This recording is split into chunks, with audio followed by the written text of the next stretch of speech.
gentlemen. Uh-oh. It's time for the Early Bird Special. Bringing you the best stories from the world of sports and sports entertainment. Now, here are your hosts, Sparky and Burdick.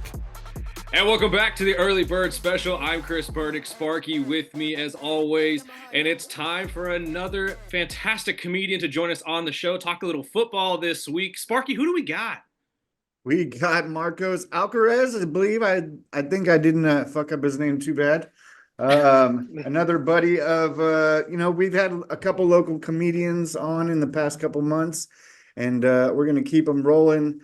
I remember this guy from the Bad Comedy podcast or the videos, and I always remember them talking sports. So I figured, why not have Marcos on, right after we get a Super Bowl matchup? How's everything with you, Marcos? It's amazing, man. It was great for me. The playoffs were great until wild card weekend happened, and I'm a Minnesota Vikings fan, so we dropped so quick. But at the same time, being a Vikings fan, dude, you see that like this is just every single year for us. We do amazing, only go with like two to five losses, and then we're like, oh, we have a chance. And here comes wild card, and we lose to freaking Daniel Jones, and then we lose to a team who doesn't even have a damn facility because it caught on fire. So I was like, dude, what the hell? Like, we can't catch a break. We literally cannot catch a break. Ever since your guys' stadiums, the shit caved through a couple years ago because of the snowstorm, it's never been the same. I've said the same shit. But since you're a Vikings fan, you're one of the only ones that I've met. JJ, or you want to stay with Darnold? If they bring back, here's my theory, okay? So you want JJ McCarthy, right? He's a prospect. He was the youngest quarterback in that draft class, ironically. He was the youngest one. He was only 21 when he got drafted. So he's probably about 22, 23 coming into the next season. My thing is bring back Darnold on a prove-it deal again, because he did fumble those last 2 games. So let's bring him back. Let JJ sit one more year. It's the same thing. Honestly, in my opinion, look what they did with Brady. They made Brady sit for 2 years before he even got in the game or something like that. So my thing is let JJ sit for another year. Let him actually get down the offense and really learn it. Because we see these quarterbacks now coming in as rookies. They're immediately thrown into the game, and they quote-unquote dumbify the game. I mean, granted, we saw it with the dude from the Commanders, Daniels. Yeah, Jaden Daniels. We saw him do amazing. But at the same time, when it came to crunch time, he kind of flopped in the NFC game, and they shut dude. But Nick Sirianni is a great defensive mind. I give him that. But yeah, dude, I want to see Darnold come back for 1 year on a prove-it deal, but his agent's not going to take a proven deal. He's going to get signed to like the Raiders or something. Yeah, that's what I was saying. I saw the franchise tag was going to be like 40+ million. So I'm like, I don't think he wants a prove-it deal when he could go get paid like my boy's. He's a Falcon guy, so maybe he gets a Kirk Cousins type deal. I was just about to say, speaking as a Falcons fan, brother, you don't exactly think you want to stick with the devil, because it's not always the same thing. But I've also heard a lot of rumors, that, JJ might get traded. And I was like, well, why would you do that? But I know there's a lot of quarterback hungry teams. I'm a Dolphins fan, so I never really tasted a playoff win since probably I was 4 or 5 years old. So, yeah, good luck. Again, that is a self-inflicted wound. I don't know why. If you're fishing for a little bit of pity there, my friend, it's not coming. I'm sorry. No, not from a Falcons and a Vikings fan. You were all for the Tua train. You were all for Tua time, and this is what you got. This is where we are. But before we get into a little bit more football, let's get into a little bit of you, Marcos, and where you started with comedy, my brother. How long you been doing it? Where can people find you? Do you have any clips out there that you want to shout out? Like, what's going on with your career in comedy? I mean, if we call it a career, that's something like that. The biggest thing for me is I was for a while I was on YouTube with the Bad Neighbor podcast with Anthony Howdegee, Julian Nieto, and Nathaniel Webb. We kind of dissolved a little bit, but not really. We still do stuff. We're just a little dormant right now, kind of in the works of some of new stuff, hopefully. But outside of that, dude, I'm on YouTube, Instagram at Your Grandma Loves Marcos. If I have anything I ever post, it's always on there. Me, man, I've been doing comedy since like 2018. I got into it. Ironically, there's the guy who owns the club now out here in Bakersfield, Daniel Betts. I went to his open mic, started at Rocket Shop Cafe on freaking South Union. Yeah. And that was a good time, man. Those were the what we call the Wild West days of comedy out here in Bakersfield. It was, dude, I loved it. I loved it. We're doing people's base, like we're doing with a basement at Jerry's Pizza for no reason, like places like that. Another guy, Eddie Molina, had a makeshift like comedy spot called the Quip for a while. That was the first place I ever did a comedy show. So that was awesome, dude. It was dope. That's how I got into it, man.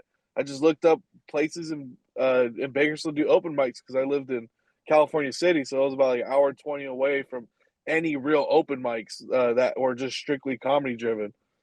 I love asking this question, but what's the most obscure place you've ever done an open mic? Obscure place I've done an open mic. I don't know about open mics. I've done shows, like actual comedy shows in weird place. I did a comedy show for HOA, which is really interesting. We just did it in like a courtyard. So it was kind of not too crazy. I would probably wildest place is probably one of our own shows was out of my apartment living room. In my apartment living room, we started throwing comedy shows in houses. Was this a live stream thing? Like, how did that happen? No, it was like I invited people over. I was like, hey man, it was kind of like it was right as we were like pittering out of the pandemic. So we were like kind of 2021-ish. We were kind of like trying to figure out, what the rules were. Some places had mandatory masks and stuff like that, and some places were willy-nilly, but nobody was really throwing like shows other than like underground, like undisclosed location type stuff. So I was like, screw it. I'll just throw a show in my. I just moved out here to Bakersfield in like around that time, so I was like, I want to like meet friends. I want to meet new people, like really entrench myself in a comedy scene. So I just like, screw it. I got a place here. I'll just throw a comedy show in my living room. So it was super sick, dude. That was my favorite. That's one way to go about it. I mean, make friends and get to test out some of your material at the same damn time. It can't get much better than that, I guess. Yeah, hence that's how the name from me and Anthony, because Anthony helped me put it together. Anthony was like a lighting major, and he was a theater guy too, so he knew how to like put a stage up and stuff like that. So that's how me and him joined, and we're just sitting there talking. I was like, "Well, what are you gonna call it?" I go, "Oh, we'll just call it like Bad Neighbor Comedy because I might get thrown out of my apartment for this." Well, that's awesome because I remember that's where I met Dan Betts. We were doing a couple shows, and I had a buddy that was running the Rocket Shop Cafe, and we went. Me and the wife went and saw Betts and a couple other comedians over at those those crazy hat shows, and it is just crazy over the years. I introduced him to a buddy that was just opening the Well, and he was just going to do like maybe one open mic a week. And, you fast forward it through after COVID, a lot of these small businesses got hit hard with COVID. And, you find a positive out of that. If it wasn't for COVID, there wouldn't be the Well Comedy Club or, after the Well Comedy Club opens. And now I'm seeing a lot of open mics all over town. And I was just going to say, you were saying you were from what, California City you were living in? Yeah, out in California City. Yeah, so East Kern County.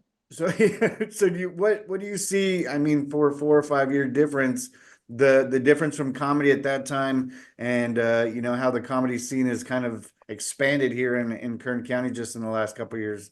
It's professional, dude. Out here is like people don't. I feel like it's still. There's gonna be a point in time, in my general opinion. It might not be me.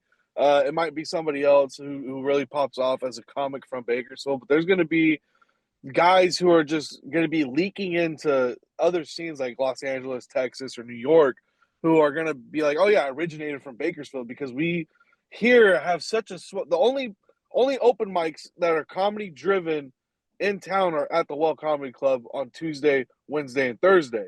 Anybody can sign up, anybody can go up, but the people who are repetitively going, they're getting stage time in front of actual open mic or actual audience members who are like at a comedy club who are, and the thing cool about the Well is nothing like any other comedy club I've ever been to. You go to Wise Guys in Las Vegas, you got to buy an item and you're only getting like 3 minutes on stage max. You go to the Comedy Store in LA, you have to buy so many items to get your name drawn out of a bucket hoping that you get up, and you only get 2 minutes on stage. So it's stuff like that. It's like the Well's actually giving you an opportunity to get 5 whole minutes to go in front of real people who are there to see comedy, versus if I go to an open mic in say like Jerry's Pizza or something like that. It's going to be karaoke. You're going to have a guy doing slam poetry. You're going to have somebody who's like, pretty much reading their suicide note in front of everybody. And then you're going to have me trying to tell dick jokes. So it's like, it doesn't work.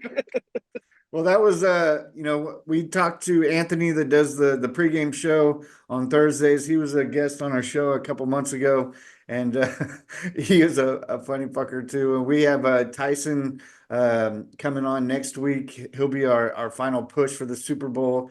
I did hear you say you were gonna do Strummers later this week. Yeah, I'm doing Strummers this Thursday in Fresno.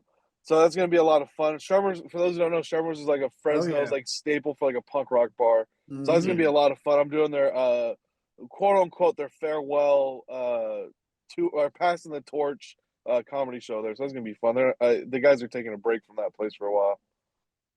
Right on. Man, I haven't heard Strummers in so long. I used to look up their shows all the time. I think I went and saw Tech Nine like 20 years ago over there. Holy shit. Strummers. Yeah. That's some awesome shit. Yeah.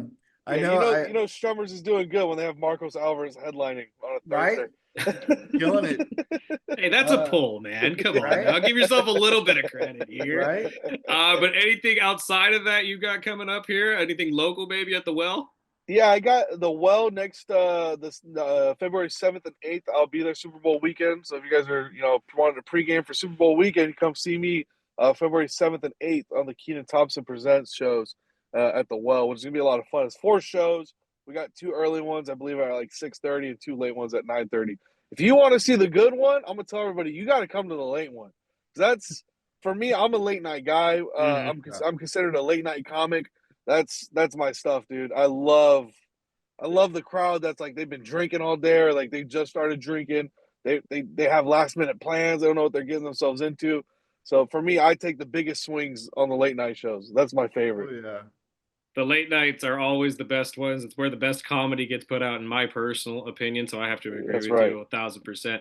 But since we've already brought it up, Super Bowl is around the corner. We have to get through the shitty ass Pro Bowl first, but I mean, it is what it is. We've said our piece when it comes to these all-star games and whatnot, dude. They're all getting shitty, every single one of them. And now we're back to doing dodgeball and fucking ring toss in the NFL. Great, who cares?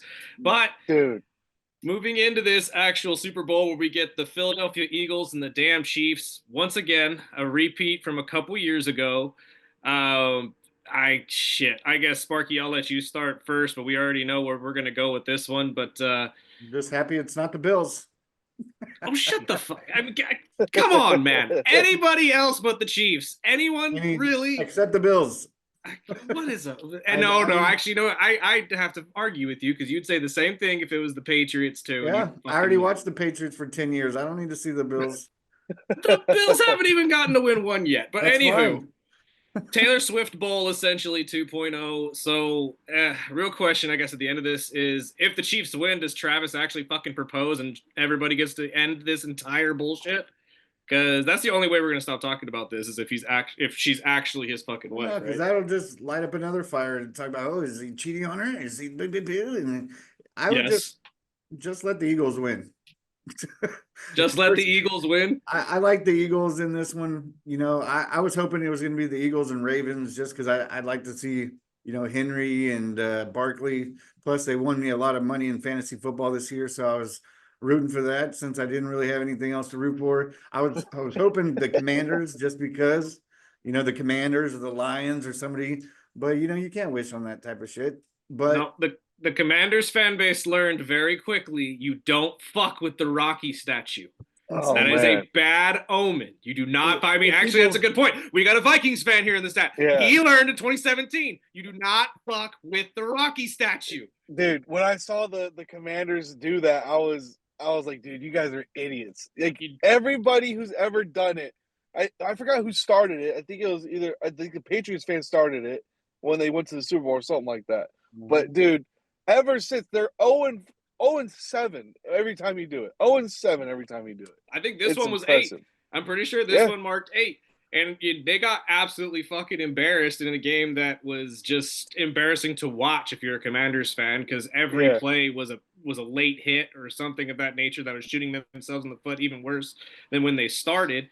But I have to say, dude, that Rocky, I am signing on to the conspiracy theory that the Rocky statue is absolutely cursed. Don't fuck with it. Yeah, don't fuck with the fictional character that I'm pretty sure, I don't know if Sylvester Stallone's actually from Philadelphia. That So is it's an like, American sweetheart, regardless if it's a fictional character or not. We're taking down statues of actual real people, but we'll keep up the fake boxer. That's the way the world works. The fake boxer, guy who got into the Boxing Hall of Fame and never stepped in the ring for a real fight, which is embarrassing to the sport. It's like when people are like, "Oh, Jake Paul's a boxer now." I go, "Yeah, we fucking have Rocky Balboa, not a real person, in the Hall of Fame of boxing." It's like, yeah, this is inevitable. It was gonna happen. I'm gonna laugh if they put Apollo, or not Apollo, but whatever the hell Michael B. Jordan's character is right now in these Creed movies, and they just follow suit. It would be fantastic. Well, if people didn't want to see the Eagles and Chiefs, just don't watch it and let the ratings go down, and maybe they'll fix it better next year. That's gonna be impossible, dude. In my opinion, the Super Bowl, it's ever since the NFL introduced Taylor Swift, it's been breaking ratings history. It's insane. This one, I will say, this Super Bowl though will not break next year's ratings. I think it would kind of peter out because we already seen this matchup before. I think what they're trying to do is make like a Giants and Patriots type of thing going on right now. Mm-hmm. But it's like the Eagles. If the Eagles would have beat the Chiefs the first time and this matchup was happening again, I would tune in 100%. But this one, I'm like, yeah, maybe I might go on a vacation, see a couple of parks and stuff like that. Be a little empty out.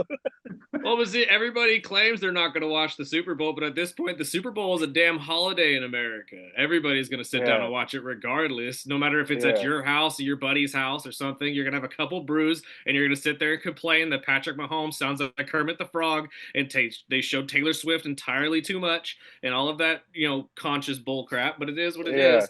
This is what we get every year because no one can stop the damn Chiefs from, I don't know, either paying off the referees or somehow being in the perfect opportunity and using the same ass black magic that Bill Belichick used when he was the head coach in New England. Because I swear to God, there should be no chance in hell that this team is now 17-1 this year, based on games that they haven't scored over 30 points. That's absolutely fucking insane to me. And watch the Eagles put up another 55 and smoke them. So.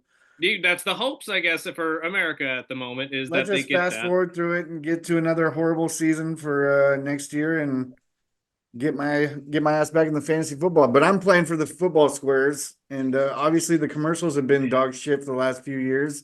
Worst. Another halftime didn't State Farm pull theirs out too? Isn't that what I read? That State Farm won't be doing theirs this year. Who's the halftime show? Is it Kendrick?